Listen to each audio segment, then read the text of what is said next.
সবাইকে নমস্কার। তো আমার খামারি ভাই বোনেরা তোমরা সকলে কেমন আছে? তো মিনুস ফার্ম অ্যান্ড লাইফ স্টাইলে সবাইকে স্বাগত।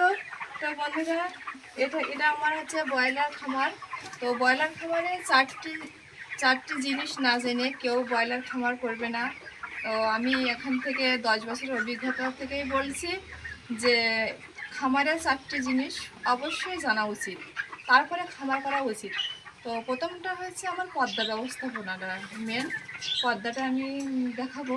বন্ধুরা, আমরা কিন্তু খামারের বাইরে চলে এসেছি। খামারের পর্দা ব্যবস্থাটাই তোমাদের সাথে শেয়ার করব। এটাই সবচেয়ে খামারের গুরুত্বপূর্ণ বিষয় হচ্ছে পর্দা ব্যবস্থাপনাটা অনেকেই ভিতর থেকে করে, অনেকেই তোলা সিস্টেম করে, কিন্তু এটা করা উচিত না।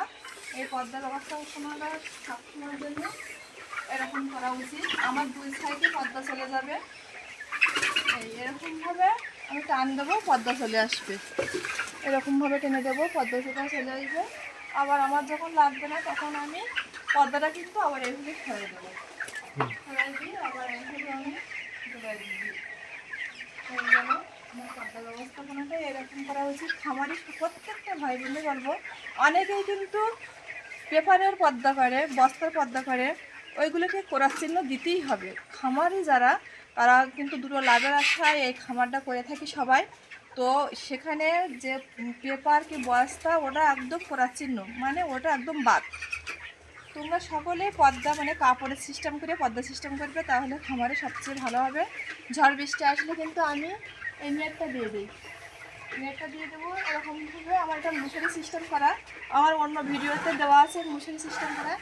তো ঝড় বৃষ্টি আসলে, হালকা যদি ঝড় বৃষ্টি আসে, তখন এই নেটটা আমি এইভাবে ফেলাই দিই। এটা কিন্তু আমার মশারি সিস্টেম করা। তো বন্ধুরা, এরকমভাবে পর্দা ব্যবস্থাপনাটা ঠিক রাখতে হবে। খামারের সবচেয়ে গুরুত্বপূর্ণ বিষয় হচ্ছে পর্দা। তো বন্ধুরা, এরকমভাবে পর্দা সিস্টেমটা করবে। আর তিনটি বিষয় কী কী সেটাও জানাবো ভিডিওর মাধ্যমে। তো চলো খামারের ভিতরে দেখি, বলছি তোমাদের আর তিনটি বিষয় কী কী।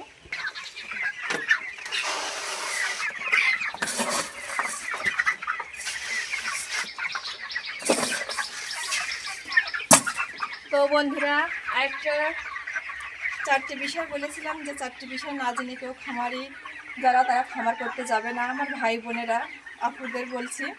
তো অনেকে কিন্তু খাদ্যটা এরকমভাবে দেয় যে 3 বেলা খাদ্য দেবো, তা একটু বেশি পরিমাণে দেয়, কিন্তু এইটা সম্পূর্ণরূপেই ভুল। এইভাবে খাদ্য দেওয়া যাবে না মুরগির কোনো রকমই।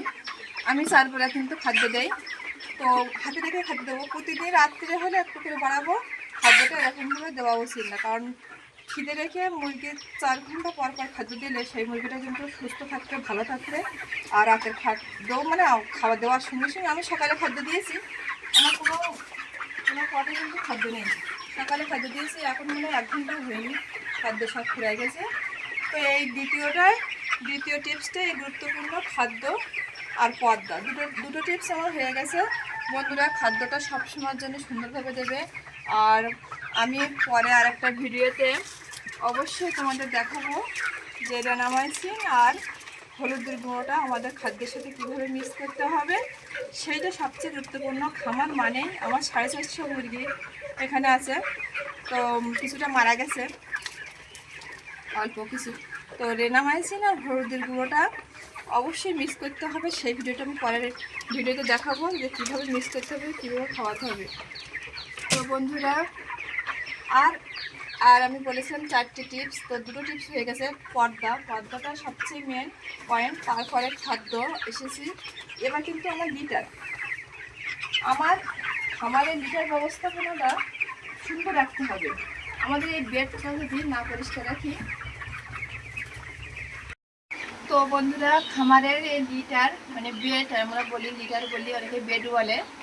এইটা আমাদের বাচ্চাদের যেরকম আমরা প্রতি সপ্তাহে পরিষ্কার করে দিলে তাদের সর্দি কাশি রোগ ব্যাধি থেকে মুক্তি পায়, ঠিক সেই রকম পরিমাণে মানে এদের খামারে ব্রয়লার মুরগির ক্ষেত্রে বলছি, ব্রয়লার মুরগিতে বেড পরিষ্কার অবশ্যই করতে হবে।